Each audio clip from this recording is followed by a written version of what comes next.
Hey there, Daniel from GurryMusicStudio.com, and this video we're doing a follow-up to the Q&A session that we had just a couple days ago, answering questions about marketing, how to do online lessons. And I got to tell you, the other day when we were doing this live stream, I ran out of time. We went well over an hour and I only got through about 2/3 of the questions, so I decided, hey, let's do a second one. And here we are. So I want to tell you a little bit about what we are actually going to be talking about today. I'm going to be addressing topics around whether or not now is the time to start doing ads, what your ad budget should be, what you should charge for online lessons. This is just a small sampling of the questions that we're going to answer right now. So hang in there. And as I said the other day, if you have questions, if you're watching this live and you have questions about anything I'm saying in the moment, just type them in the comments/chat. And I'll be happy to address those. I'll take breaks periodically between questions to kind of see what people have been writing. And I actually even have an assignment for people who are watching as we get into this, particularly one question, because I actually want to see what people are experiencing out there in the world right now. So if you're watching the recording of this, you might not be able to participate in that way, but you might relate to some of the things that people are writing in, and that might be your experience as well. So the other day, I didn't start with questions. The other day, I actually started by talking a little bit about what I thought about the current environment, and I want to just briefly reference that. I'm not going to go in and talk about this at length again. Definitely go back and watch that recording if this sounds interesting to you, though. We have an opportunity here to engage in one of two mental behaviors. We can either look at this as an opportunity for growth and creativity, or we can look at this from a fixed mindset. Now, what's interesting is that even over the past few days, as people have continued to write in questions to me, I'm just seeing in stark relief more and more the difference between these two things. And I've seen a word coming up over and over again, not only in the questions that are being asked to me, in the survey that I put out, but in emails, Facebook messages, and then as I've just been lurking in many of the music studio owner forums all over the web, mostly Facebook, I've seen a word come up, either this word or a synonym of the word, and that is the word adapt. I keep seeing the word adapt or adapting. I'm having to adapt to online lessons. And what I want to say is that this kind of goes back to this mindset discussion that I had on Thursday with everyone, and it's simply this. If you enter into this period, into this experience, into this situation that none of us asked for, if you enter into this with this idea, an assumption that this is going to be radically different, strange, it's going to be hard, you're resistant to it, if you're assuming that parents won't accept online lessons, if you just have this assumption that everyone's going to quit on you, what I will tell you is that you're probably going to create that reality in your life simply because your behavior will be different and it will draw different things out of everyone. If you go into an interaction assuming that a parent is going to say no to you and that you've got to convince them and you're clutching and you're in this place of contraction and fear, that is going to come through in 1,000 different ways in the words you choose to use, in your demeanor, in your body language, in the tension in your voice, and it's going to create that reality in them. On the other hand, if you enter into this not being overly optimistic or naive. Like, in other words, we don't want to be like Stuart Smalley, that character from the Mad TV sketches in the 1990s.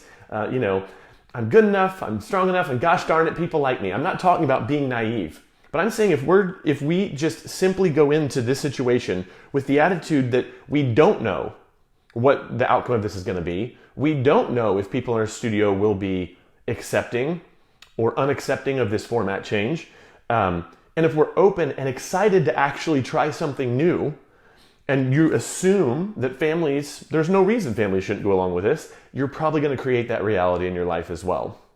Okay? And even if you don't create that reality, this is the kicker, at least this was a happier way to live. At least you weren't carrying all this stress and tension over the entire time that we're kind of going through the initial stages of this. Because let's be honest, this past week and the coming week are probably going to be the toughest weeks that we experience as we're learning new software and things of that nature. But after this, we're going to kind of go back into a comfortable rhythm. If you think back to college Every semester, you changed your schedule, probably your work schedule if you were a work student. You had all these changes that happened, and there was a little bit of a feeling of unfamiliarity at the beginning, but you quickly adapted to it. It didn't kill you. We're simply doing the same thing again. It's just we're adults now, you know?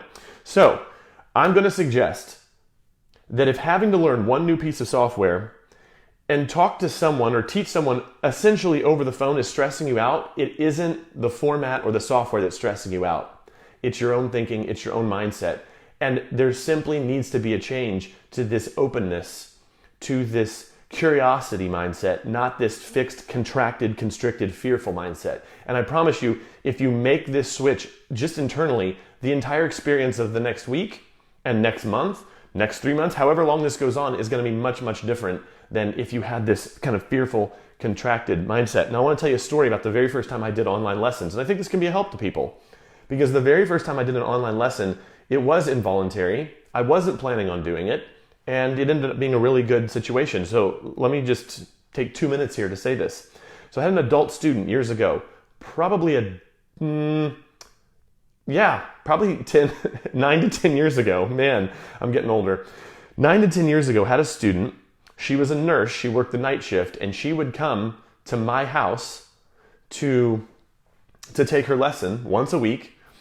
And we worked together for years, and she lived near me. Well, she got married, and she moved 20 or 30 miles south of me. Not all that far, but far enough that she asked, would it be okay if we just kept doing lessons online? And my initial reaction was, she wants to stay a student? Awesome. Okay. Now, of course, I realized that she had the internal desire to do it. Let's put it aside for a second. But I had this thought of, okay, well, how would we make that work? Let's be clear. 10 years ago, the options for online video were garbage compared to today. And we pretty much came up with the idea that, hey, we could use FaceTime. Obviously not as fully featured as something like Zoom or Google Hangouts is now, but at the time it seemed good. Now, she moved into a rural area. Her connection was garbage. And there was freezes. The video quality was terrible. But the truth of the matter is, the truth of the matter was, at the time, I would sit at my desk in my office, not even at my piano. I would sit at my desk in my office. I would listen to her play. I would make comments. Obviously, I couldn't interact with her physically, but let's be honest. And I'm going to go there, but I'm a man, and she's a grown woman, and I really respected the physical boundaries that needed to exist in a professional relationship like that, right?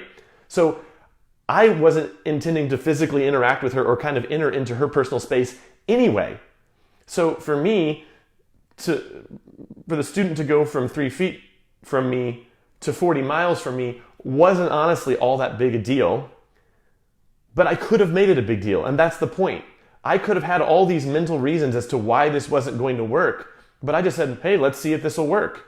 And guess what? It did. We kept working together for about another year until she had a child and just felt really overwhelmed with all the demands of being a new mother. So the point is that if you enter into this with this kind of fearful, contracted mindset, or you enter into this with a curiosity-based mindset, I think you're going to find that the difference that it makes in how you approach this entire situation is going to be really, really different. Now, I don't want to just stop there. I want to be really, really helpful today. I've had time to think and process over all the questions that came in the other day. I've had more clients reach out to me with very specific questions, and I came up with a plan of action for everyone. So whether you're watching this live or recorded,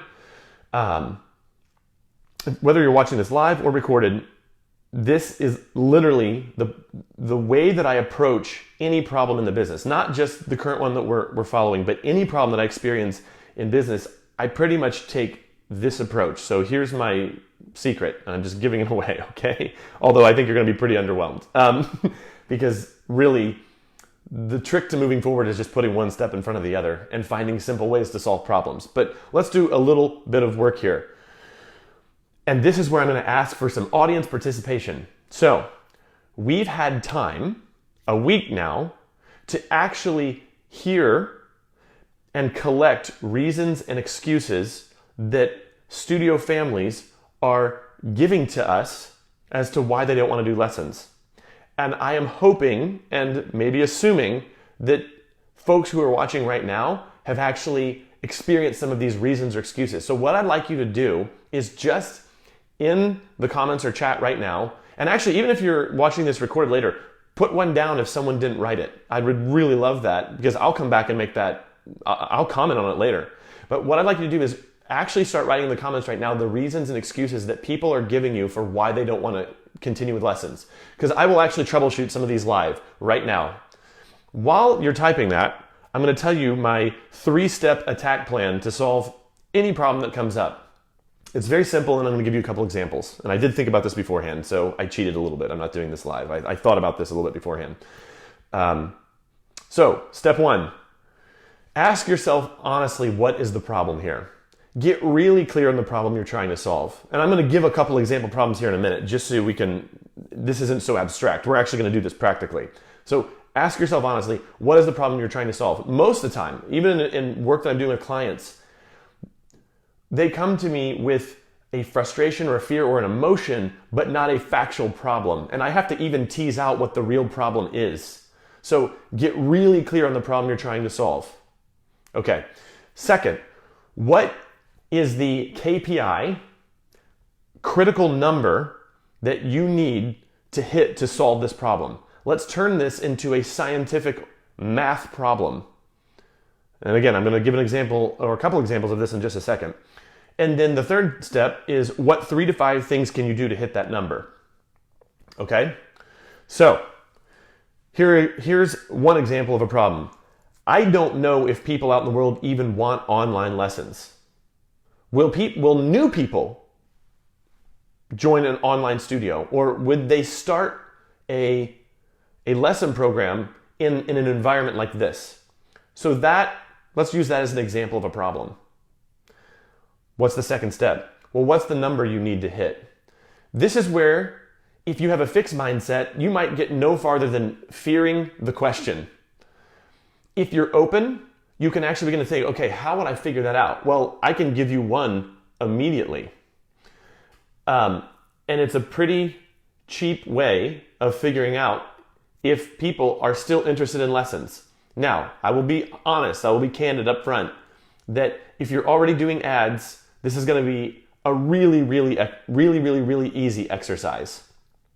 If you're not doing ads, I'm fully aware would be a little bit more complicated, but there is a way to figure this out right now. Literally, at the end of March, I'm going to go in to the 25 odd clients that I have access to their ads account, and I'm going to look from March 1 to March 31 and see how many people in their area Googled piano lessons or guitar lessons or drum lessons. And then I'm going to go look to the corresponding time last year and then maybe last month and look in the same amount of time how many people Googled it.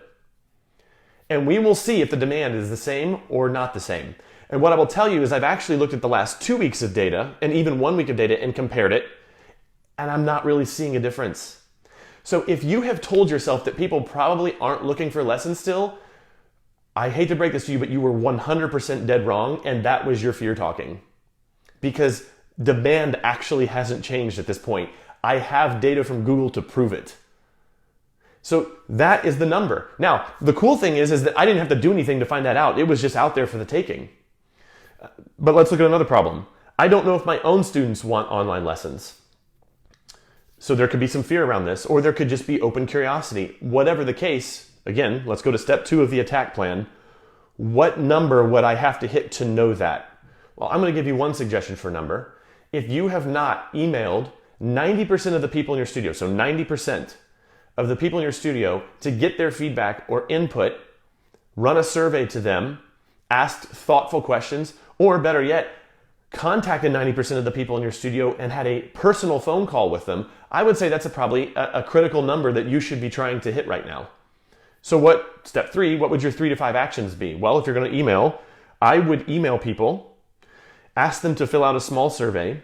You're probably only going to get 10% of the people filling out the survey in the first day, and then almost nothing after that. And if you stop there, you probably would say, oh, I guess people just aren't going to fill out a survey. They're probably really busy right now. Here's what I would do. This would be the second step. I would keep emailing every single day the people who haven't already emailed me, and keep emailing and keep emailing and keep emailing until I had that 90% number.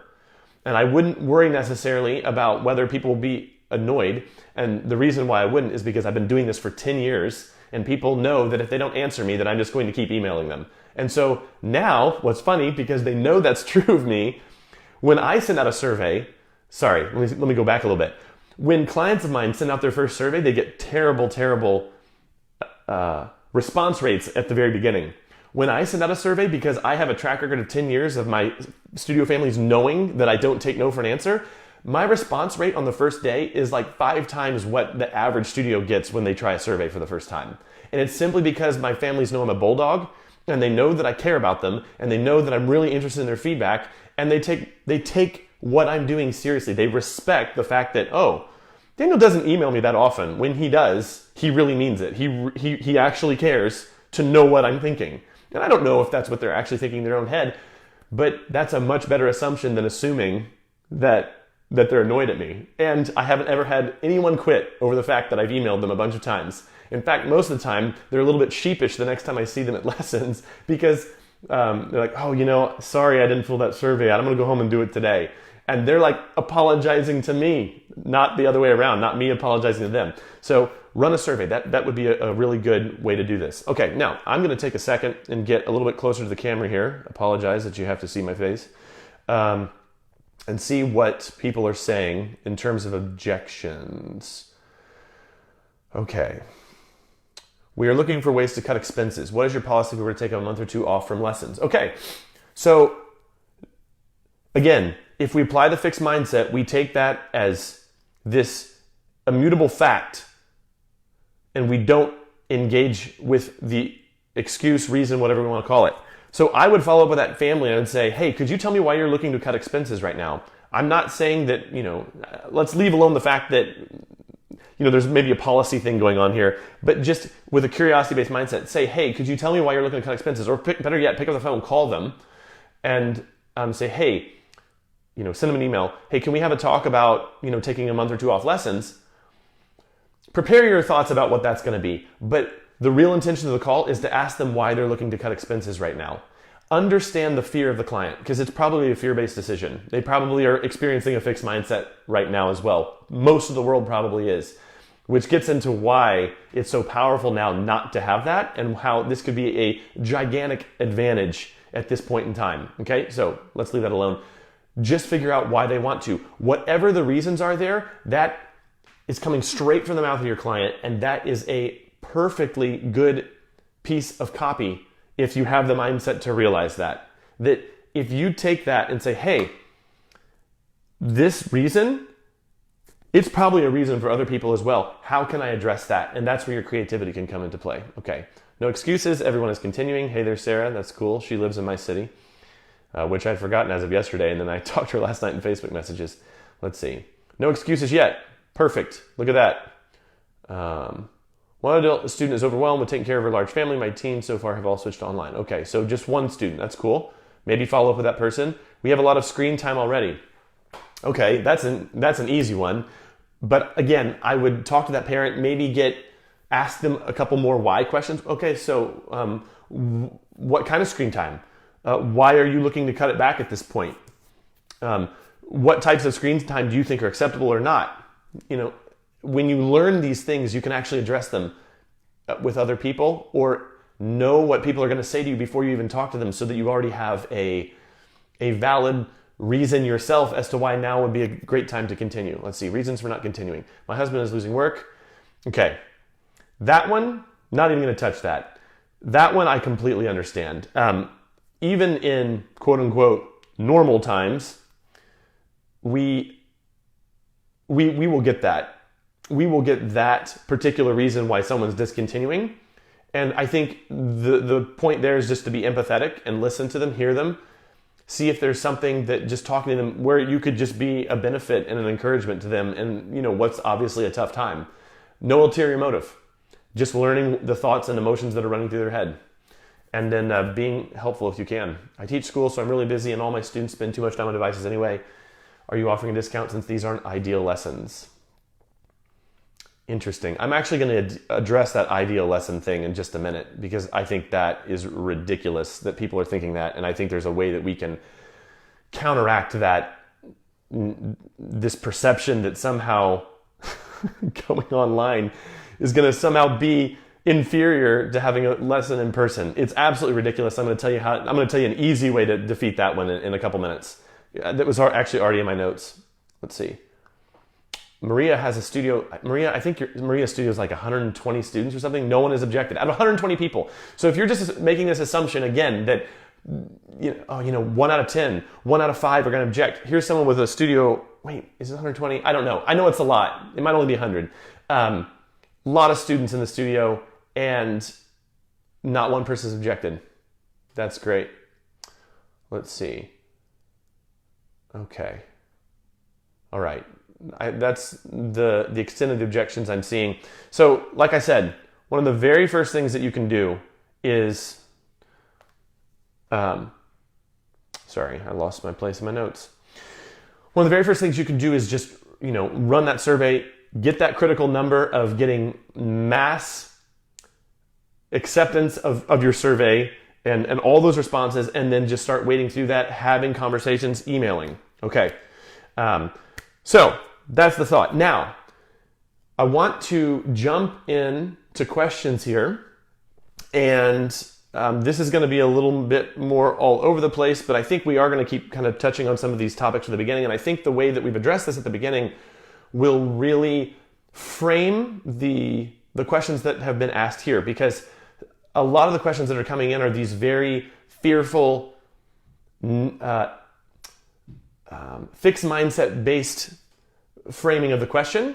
And so having kind of put those two things in stark relief, I think it's going to be easier to see, okay, here's how we can think of this as an opportunity versus the sky is falling. So this first question, though, is not an example of that. I'm going to read it because it's a really good question. We're going to start by talking about specific marketing things that we could be doing during this time. And we're going to talk about that through the questions that are being answered. So I'm going to read it. How can you set your ads to be global without spending a fortune? And as a parent myself, I guess there are many child protection issues for parents accepting lessons online for small children. How should studio owners address those issues? So, very simply, at the very beginning, I don't recommend running global ads for online lessons. And I'm going to get a little bit more. I got into this actually on Thursday, somewhat, and I'm going to get into it a little bit more today because I think there was some misunderstanding about comments that I made the other day. But overall, even if you start running ads for online lessons, I wouldn't recommend running them globally. Pick a specific area, start with your own, and if you aren't getting enough demand in that area, which I don't think is actually going to be a problem, honestly, but if you're not getting enough demand in that area, I would go to cities perhaps near you or just large cities in general. Maybe target cities, go to Google, and again, this is what 3 to 5 actual actions could I take to make this a successful campaign, to make this a successful effort on my part? Go and Google cities and type music studios, Albuquerque, New Mexico, and just look in the Google Maps results and see the density of studios. There are cities in the US or areas within cities that there aren't a lot of music studios. Do an hour of legwork and find those areas and advertise there. But overall, I don't recommend running a global ad campaign where you're just targeting in mass, like an entire continent or an entire country. I would still do demographic research, look at places where there isn't a dense collection of studios. Like don't run ads in North Atlanta. Just don't do it. Don't run them in North Indianapolis. Don't do it. Like, those are two areas I'm very, very familiar with, and they are super dense with studios. In my own city, 70% of the studios are in like the top quarter of my city. And it's a tough advertising environment in of itself, let alone trying to do it, at this time. So I would find areas of low density in terms of music studios. And in terms of the trust issue, or if you keep getting that as a reason, well, first off, let me say, I doubt that's going to actually be an issue, even for new families.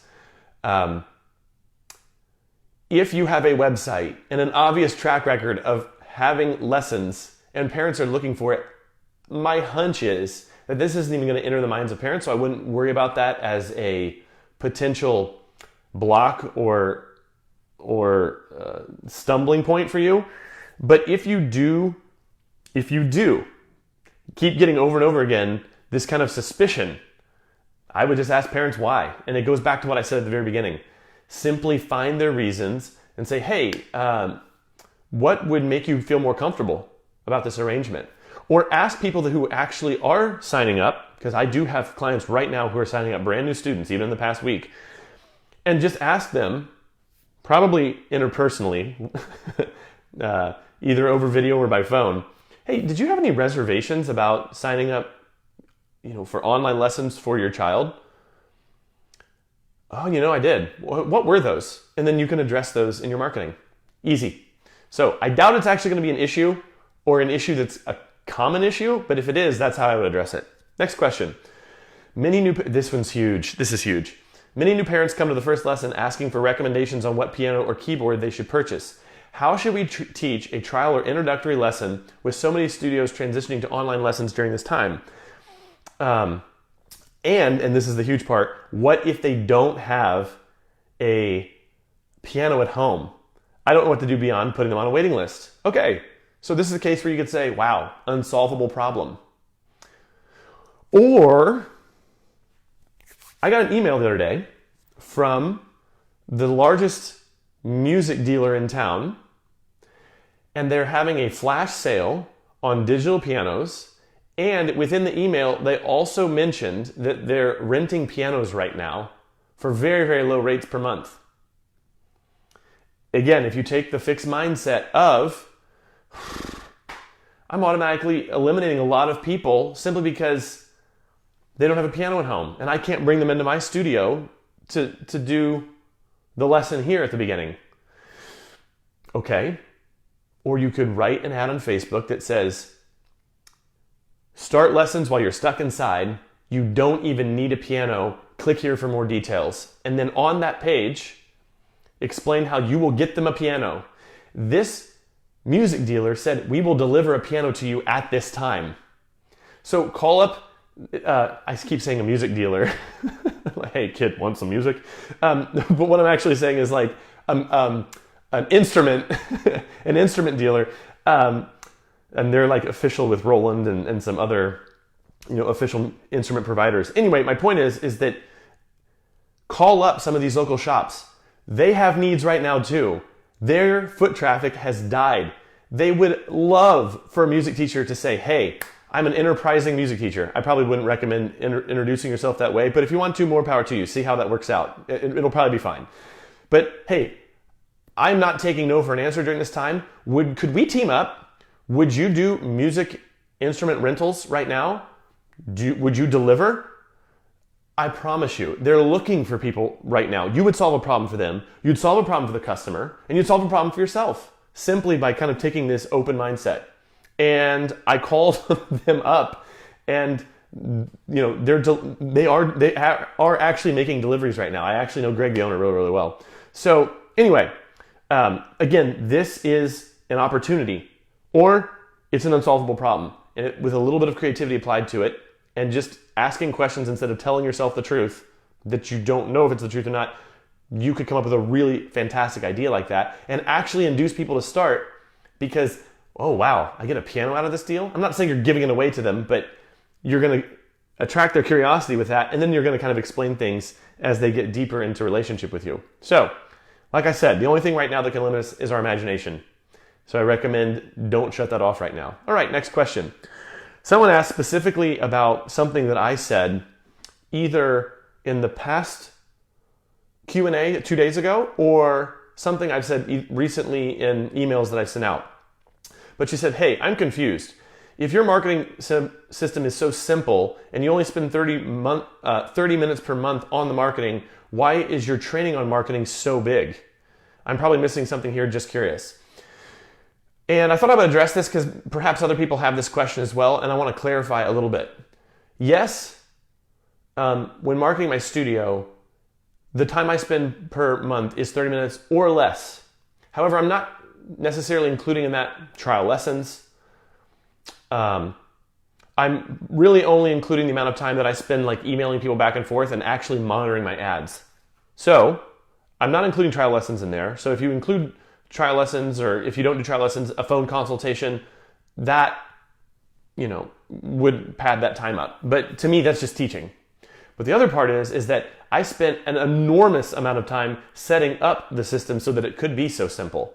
And what I would say to you is that if you're having to spend a ton of time on marketing each month, or you feel guilty because you don't have the time or think you don't have the time to spend on marketing, what I would say is that if you invent or design or have someone help you create a flywheel system, something that just once the momentum starts, it kind of keeps going on its own very, very easily, that could be your life too, I guess. So what I would say is that the setup and the learning curve to be able to create something that has been so predictable for me for nearly a decade, the setup for that actually was quite time consuming, which is why when I train studios how to market or copy and paste my marketing in the way that I train them, that there's a big time commitment up front for that. So I thought I would just address that very briefly before I go to the next question. And I love this one. This is great. I love this question. What if you hate the idea of online lessons and are not reliant on the income right now? Is it okay to take a break from teaching until it's safe to do in-person lessons again, or is that unwise? Part of my teaching philosophy is to create an environment for kids away from their home, on quality instruments, off of their electronic devices, without distractions, without parents looking over their shoulders. And I feel like teaching remotely goes against my core. And there were some other things that she said as well, but that's really the bulk of the idea that she had there. But essentially, am I shooting myself in the foot? So what I love about this person knows what they want and has the guts to stick by it, which is very, very cool. And I would say that taking a sabbatical doesn't have to necessarily be something that completely wrecks the business. However, I would recommend communicating that really well to families and setting strong expectations as to when you will start up again, and then stay in touch with the families. Even if it's simple as record yourself playing music once a week and send out an email, upload it to YouTube, send out an email with a recording of you playing a beautiful song or something like that. Get the free app Vidyard, and instead of typing out an email, talk to the camera on your phone or on a webcam on your computer or laptop. Talk to the camera and very genuinely and with compassion kind of talk about, here's why I'm doing this, here's when we'll resume. If you have questions, please reach out, these sorts of things. And then perhaps just reach out with little authentic touches in the coming months as you do that. But the other thing I would say is this could be an opportunity. Let's say you have a couple students that are, let's say they're in the top 10% of the studio in terms of their output, their experience, how long they've been with you, how well they play, what level they're at, however you want to qualify that. Maybe now is a time that you could try something a little bit out of the ordinary and see what you learn as a result of that. So you have these really strong opinions about what music education should be like. Maybe with a couple students, just say, hey, reach out to those families individually. Let's work together a little bit for like the next month and keep the momentum going and use this as a learning experience for yourself. And I would also recommend just reach out to families in general and ask what they want and see, do you actually want to continue?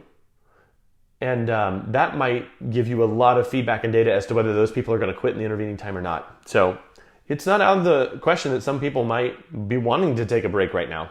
So if you do, that's how I handle it. Okay, next question. And this one's big too. I guarantee you a ton of people are thinking about this. I do not have all the lesson books that my students are in.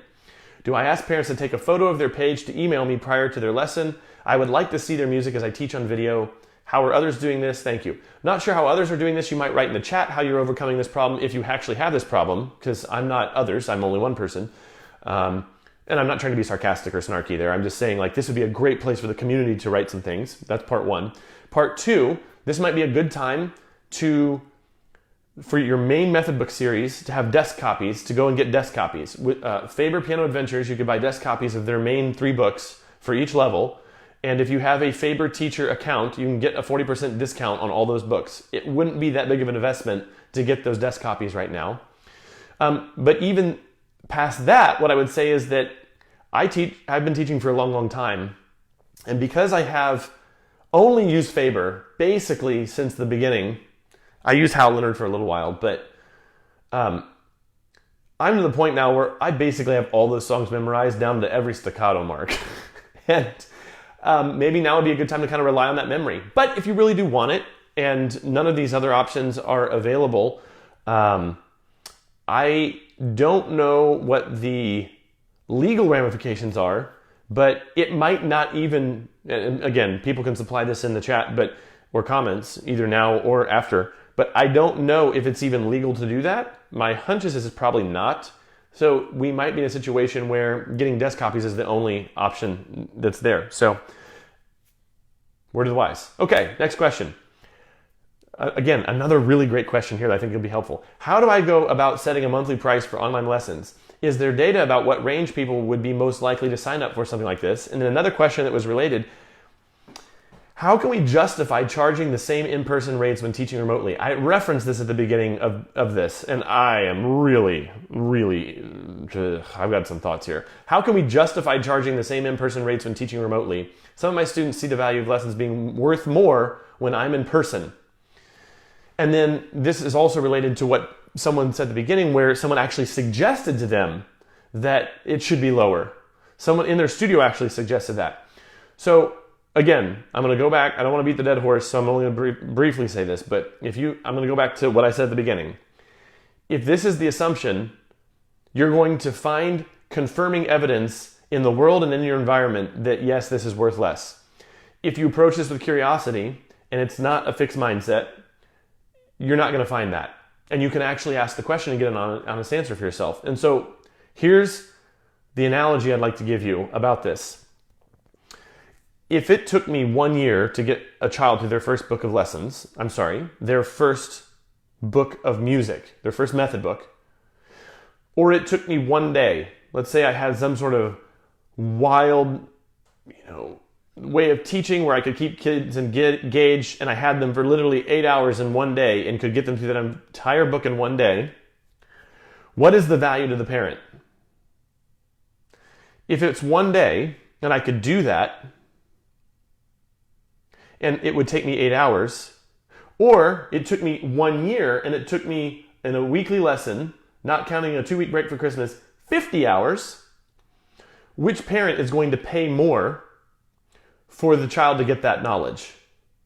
This parent over here. If you're charging, let's just be ridiculous. Let's charge $10 a lesson. They're going to pay $500, and this person would have only paid $80. Which one was actually more valuable? This one. It should actually be flip-flopped. If you're taking a year to get a child through a method book, that first one, barring, the child just never practicing. I'm not trying to make any kind of comment that's going to get me hate mail about anybody's skill as a teacher, but it's actually flip-flopped. You should charge $500 for the day and $80 for the year, because that child, to get through that book in 1 day and they're skillful and they retain it, that's obviously worth more. The point is this: the format does not matter. And if a parent thinks it does, we need to ask them questions as to why they think it's worth less online. Because if we're providing the same end result, if you can get a child through a book in 6 months in person, and you can get a child through a book in 6 months online, why is it worth less for that child to be online? Or to do it online? What if you can get that child through faster online?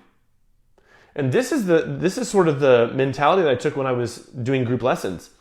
Because parents really pushed back when I first converted to group lessons, because they thought, oh, there's more kids in the room, it's obviously worth less. My child's not getting the attention. The truth is, over the years, I found that I could get kids through their books faster in the group environment, even with more kids there, without fail. Because at the very beginning, I had a wonderful experiment running where I was still doing some lessons one-on-one and some lessons in group, and I would have kids start at the same time in group and in person, and more or less factors were the same age, same work ethic basically, and consistently the kids were getting through books faster inside group, and yet parents thought it was worth less because there were other kids in the room. And I got very, very good at just demolishing and decimating those faulty thoughts that parents were having. And it's because I focused on the outcome and not on the format. And what I will tell you is if you put all this, and this is why I'm saying don't advertise online lessons. Don't make that your aggressive pitch. Make it a side feature. Maybe acknowledge that it's going to have to be that because of the current environment we're all in. But if you're focusing on format, you're really shooting yourself in the foot, because what you should be focusing on is the result you're getting for the child. And if the result is the same or better, I would make the argument that it's worth the same or more. Okay, so that's my answer to the whole setting a monthly price. How do you actually go about setting it? I would just look at what normal prices are in your area in a normal time period, and I would just say put yourself in the middle of the range, or if you want to distinguish yourself, put yourself at the top of that range. So that's how I would answer that whole question about the value of online lessons. It is a non-issue. It is a distraction if a studio owner is thinking it, and it's just completely ridiculous and illogical if a parent is thinking it. Now, that doesn't mean that we ignore it.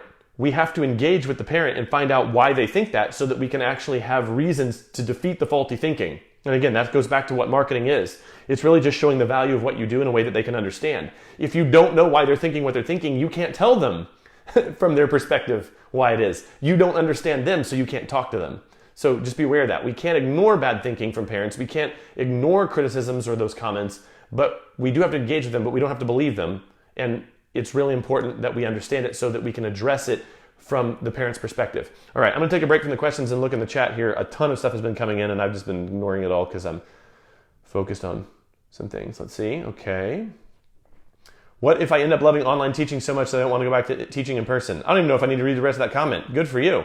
How do I deal with families who might not be too happy with that arrangement? That is a personal question. That's something that you're really going to have to ask yourself. If you want to make that jump and stay that way and only really start going for students that are tight. The good news is that if you do decide to go online, you now have a global audience, so it's not going to be too hard to replace those families. What app was that I was talking about? Vidyard. That's correct. There's also another app called Loom. There's another app called Soapbox. They all do the same thing. You can shoot video for free. It uploads to their servers. They host it for free. And then you can just send a link to people. I send these kinds of videos to my clients all the time. I send probably 12 to 18 Vidyards a week. And I don't have to deal with like uploading it to YouTube or anything like that. Literally, I shoot it, I hit stop, it does all the uploading for me, and it just gives me a link right there. It's awesome. If you're not communicating to your families in that way, I would recommend starting it. It makes you feel so much more personable. People respond a lot better to video than just written text. Let's see. Ooh, Ashley has a great idea. I use Piano Adventures and have desk copies. I hadn't even thought about this. But I have been actually using the Faber app because all the music is there. And the Faber app, I believe, is free. But I think you have to pay for the copies inside the app. So it might be 6 to 1, half dozen the other. I don't know. Ashley, you might write in the comments and reply to your old comment and see and tell everyone if it's free or not. I work way more for online lesson. Interesting, Karen. That's interesting. I work way more for online lessons.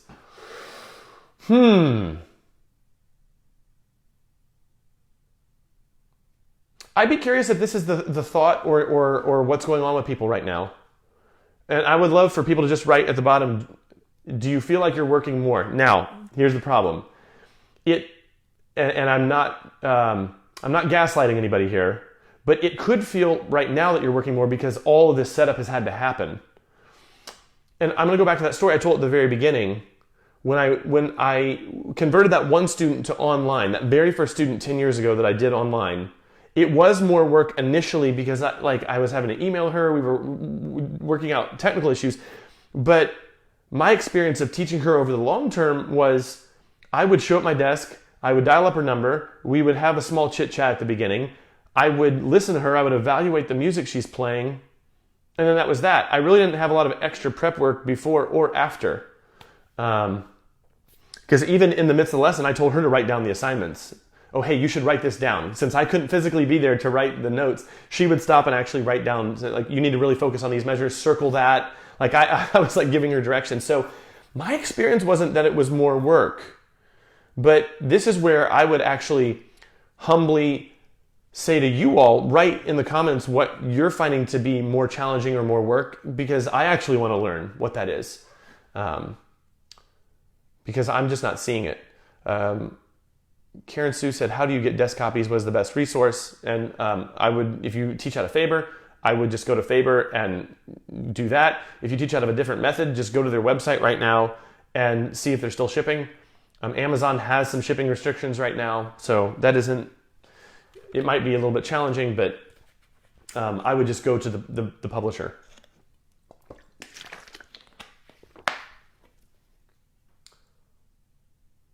Okay.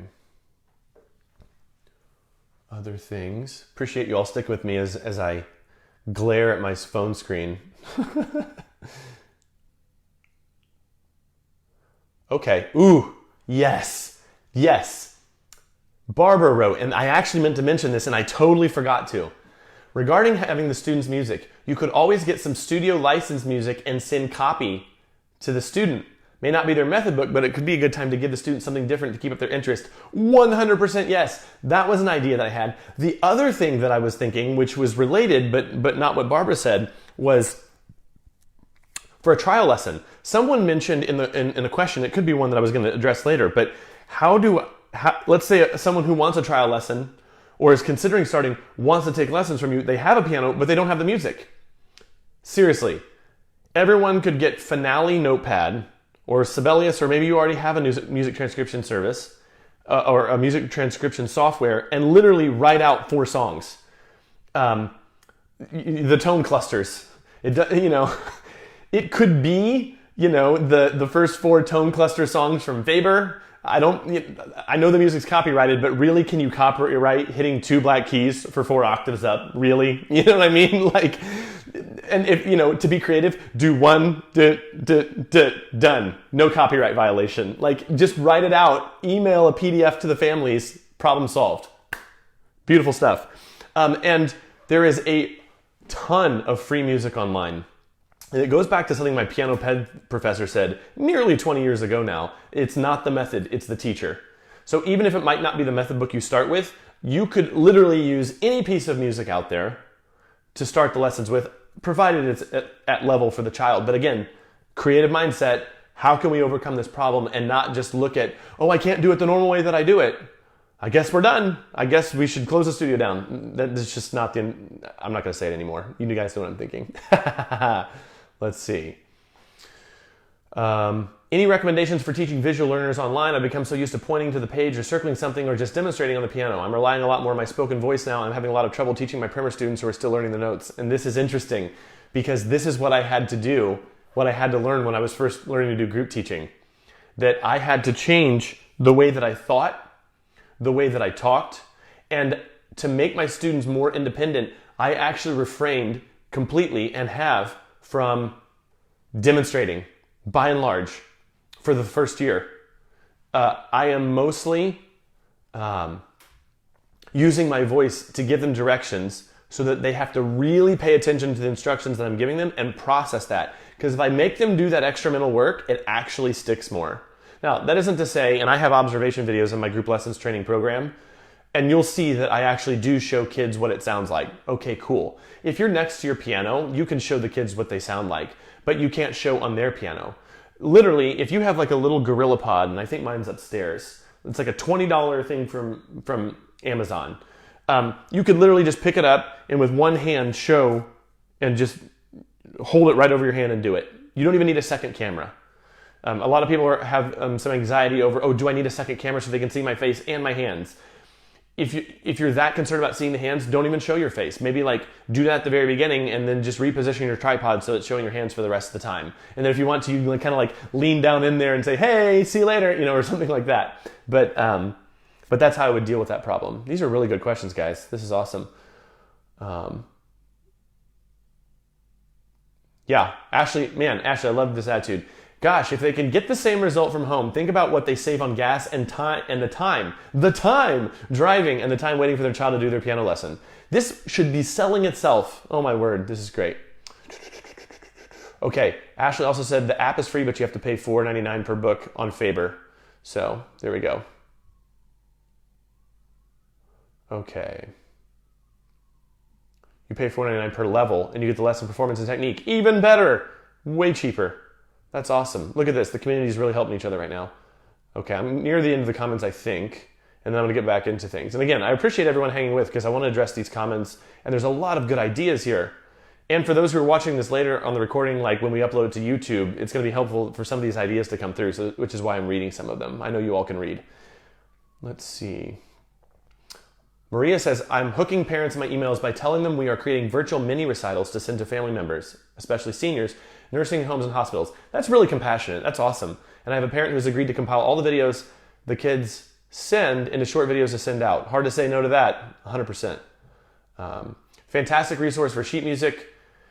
Scribed, yep, that's true. I'm not sure if you have to, some of the stuff on Scribed is free, some is paid, so yeah. And then of course there's always IMSLP. And you can get, easy music all the way up to, the masters on IMSLP, and it's all free because it's all in the public domain. Let's see. Yes. Hi, Daniel. In Australia, there's no lockdown. Kids are encouraged to stay in school. 95% of students still came this week. Is the right move to contact them all and give them 3 options? And actually, I was going to address this. I saw you ask something similar in the survey that I sent out, and I was going to address this later, but I can go ahead and address it now. Again, I think this is a place where, and actually the person earlier said that she's also in Australia. Anastasia's in Australia as well, and is kind of in a similar situation. I think this is personal. This is kind of a personal decision, but I always like to make decisions based on what the parents are giving feedback to me. So I would say reach out to families and see what the thought is, but don't seed their thoughts too much. We can put our thumb on the scales and get results depending on how we word questions. So really try to ask your questions in a neutral way. But really my best recommendation in answering your question is just to send out a survey and see what parents are thinking and see what parents are wanting to do. And even begin to see the thought that I'm really looking forward to doing this online if it has to go that way, because I have some incredible ideas that will actually make lessons more productive for kids than meeting in person. And if you have questions about how that could possibly be, just send me an email. Like literally, that's what I would write to the parent. And then for those who are actually interested, who that piques their attention, then you can send some of these reasons that I've sent. Beth asks, GorillaPod. Did I hear that right? Yes, it's called a GorillaPod. But really, it's just these miniature tripods that can hold your phone, and they have these bendable moving legs. So yeah. Okay, all right, we're through the comments. This is great. It took a little while, but we're going to go to the next question here. Simple question. Should I keep my Google ads running during coronavirus? And if yes, should I modify them? I addressed this in depth on Thursday, but I just want to say it again because I do think it is worth repeating. I 100% would keep ads running. I mentioned this in an email I sent out yesterday or maybe this morning, and now might be the time to actually address it. I personally have a marketing budget, and I am increasing my marketing budget by a not insignificant amount over the next 6 months. This is how unconcerned I am about this. And by the way, I'm not just talking studio, I am also talking Grow Your Music Studio as well. So I just want to be very clear about what that figure was about. I have seen for studios some, and I can't explain the difference why, but I have a hunch, and I've already said at the beginning why, but some studios, lots of students, barely anybody quitting. Some students, they're having real trouble retaining students. And I think there's probably factors at play as to why that's the case. And I don't want to presume to judge why or why not one studio might have trouble or another. Again, I have reasons in my mind why that might be the case, and I talked about them a little bit more on Thursday, but essentially, if there was a retention problem before, this is probably only going to highlight that. If there wasn't a retention problem before, you're probably not going to have one now. And so now is the time to actually be working on that. This could be the time that's the wake-up call. But the overall point that I'm getting at here is that now is not the time to step off the gas. In fact, now is the time to push down on the gas, because if other business owners are giving in to their darker nature or listening to the voices in their head and are operating out of fear, they're going to back off promotion. Because if their mindset is, oh, I guess no one's going to take lessons now, what is happening is there's going to be a steep reduction in competition during this time. And for those that have the foresight and the marketing skill and the mindset to do this, they will either maintain their current marketing or put the foot on the gas pedal and increase their marketing and actually use this as a time where they're kind of taking advantage of the fear that's in the air. Fortunes are, and listen, I'm not talking about capitalizing in an unethical way about the current situation. This situation has hit home for us in a very close way, in that we have huge concerns for a family member right now because of pre-existing medical conditions, and there is real fear that they're not going to make it through this, even if they don't catch the virus, because the quality of care is going to decrease because hospital resources are going towards this pandemic. This is hitting home for us in a very, very real way. This is someone very close to us in our family. So I'm not talking about in this cynical way capitalizing on the situation. What I'm saying is that the best thing we can do is to maintain our composure, be prepared, and to go on business as usual. And simply because of the fact that other people are not maintaining a healthy, positive attitude during this time, competition will go down, and this could be a time where you could get to goals that you've had for your studio numerically wise. Like, we're at 80 students. We'd really like to be at 120. We're at 50 students. We want to be a 200 student studio. This could be a time that, because competition is decreasing, that you actually might make substantial headway towards that goal. And I've been on the phone with studio owners this week who are unfazed by the current environment and are talking about doing my marketing training with me. I've spoken to 4 people this week already, in this past week, and I have more in the calendar for next week. So I would not back off the gas right now, not by a long shot. And the proof I have of that is that I'm putting my money where my mouth is, and I'm spending between $20,000 to $30,000 on marketing over the next 6 months, and I'm committing to it in a contract with an outside company. Closely related to this, I'm thinking about Google AdWords. I know online lessons, Kelly asked this. I know online lessons has historically not been a winner, but mightn't it now? I'm also thinking about online activities for kids. That is great advice. And I guess I'll just start them. Throw them at the wall and see what sticks. So here's someone who's going ahead and doing it even before I answer the question. That is exactly the kind of mindset we need to have right now. But other than that, I will say that, and this is where I wanted to modify what I said on Thursday, or at least contextualize it. On Thursday, I said, we can get data from Google as to what people are Googling.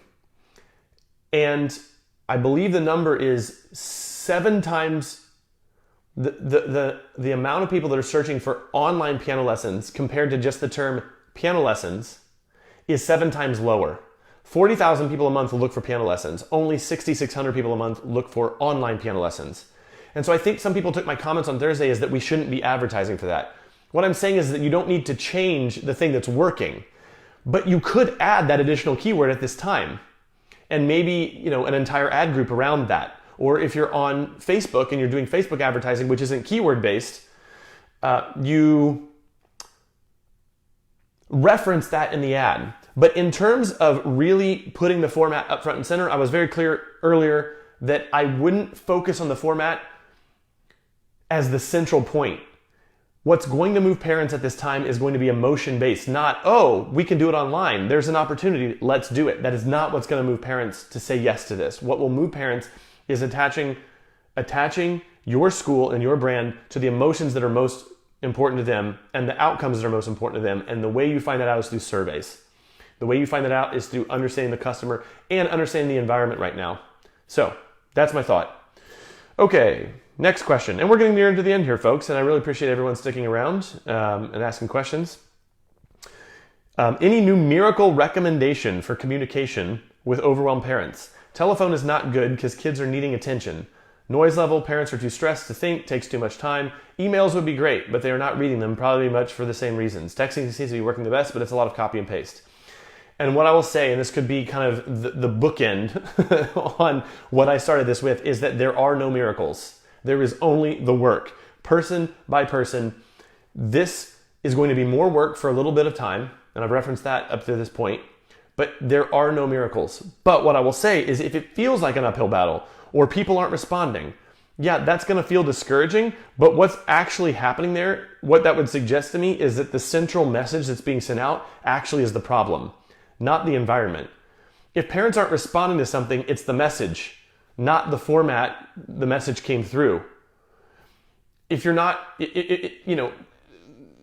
given what I said earlier about just keep emailing people over and over and over again until they respond, the way that I would contextualize that is if they're not responding, maybe what you're sending out isn't what they need to hear right now. And maybe we need to send out a survey. Maybe we need to understand what the customer's really thinking about and concerned about right now and get their attention.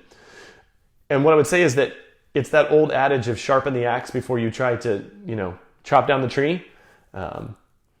Measure twice, cut once, this sort of thing. That's my thought. And what I would also say, just to end perhaps, and I'm going to read comments, but this really being the last question I wanted to address, is the farther we get into this situation, the more confidence I have to say that we do not have to suffer as business owners on the whole. I'm getting reports from more and more clients that they're converting over 100%, nearly 100% to online. And yes, there might be people who stop due to income loss and things like that. You're going to have that. There's probably no way around that. But in general, if messaged correctly, I'm seeing success in conversion. So I'm going to read these comments and see if there's any other questions that come in. But we're about at the hour mark right now. And I'm losing my voice again. My voice hurt for the rest of the day Thursday because of talking for an hour straight. And then I had a bunch of calls as well with clients and potential clients. Let's see. Okay. How do you record and then make into a sendable format? I love this idea. I'm not sure, Priscilla, what you mean by record. Record what? Record the lesson? Record a message? I'm not sure what you mean there. If you talk about record the lesson, hey Maria, I've got the water right here. But I thought it might be rude to be drinking in front of everyone on the stream. But if everyone will permit me, I'll do that. Okay, and I'm going to answer that too. The one that just came in.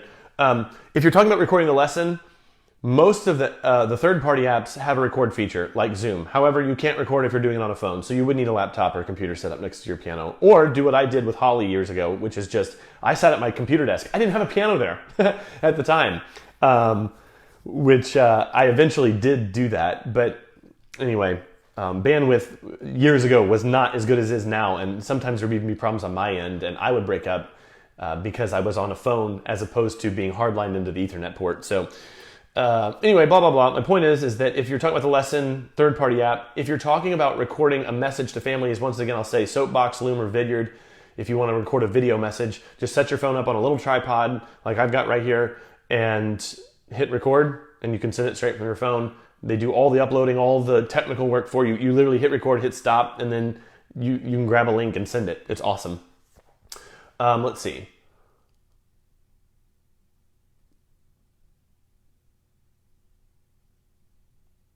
Okay. Oh, wow. All right. What if students themselves don't like the idea of lessons online?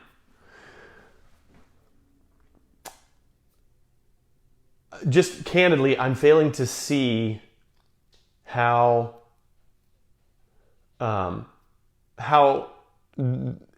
that particular thought or question would go against what I said earlier, which is if you ask them why, figuring out why, there's going to be something in there potentially that there's going to be something they're believing that is probably untrue.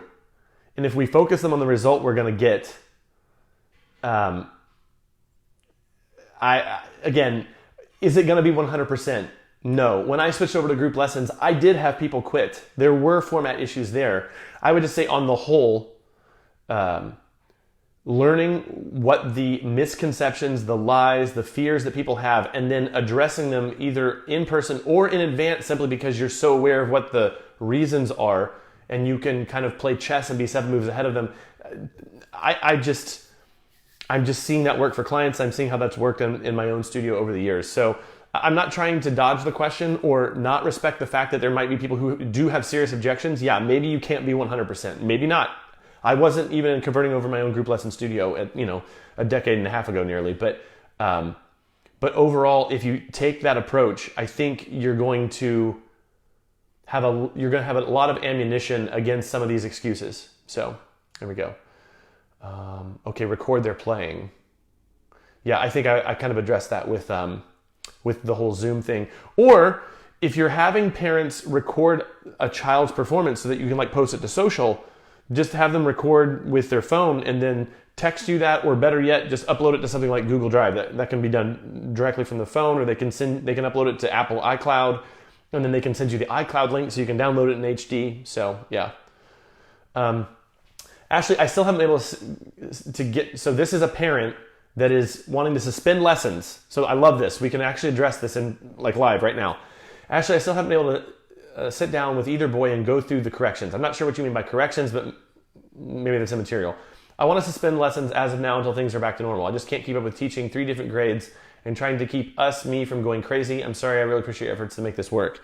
So this is the other thing. If we're putting more work on parents at this juncture, we might get this. And what I would say is a really good piece of advice is, if you cannot make this harder for parents other than the initial setup. It's got to be that student walks in, plays for you, you have comments, you assign new things, and they hit end, and that's where the parent's responsibility starts and stops, is basically them making sure that they have some sort of device next to the piano so that the lesson can go on.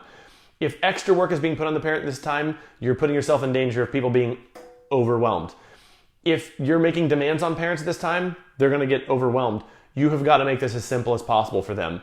And if that means that you have to modify the way you teach, or even scale back the kinds of homework assignments that you give that parents are supposed to be doing with their kids, then you got to do it. You got to do it at this time. We need to keep things really, really simple right now. And maybe as time goes, at least for the first week or two, okay? Maybe once parents get used to the idea, baby steps, let's just for the first week get them online. If we want to have them analyzing Mozart sonatas 4 weeks from now, and parents checking the work before they send it in, don't do that the first week. Do it a month from now. First week, let's keep it super, super simple and just emphasize how easy this is going to be for the families to adapt. Okay.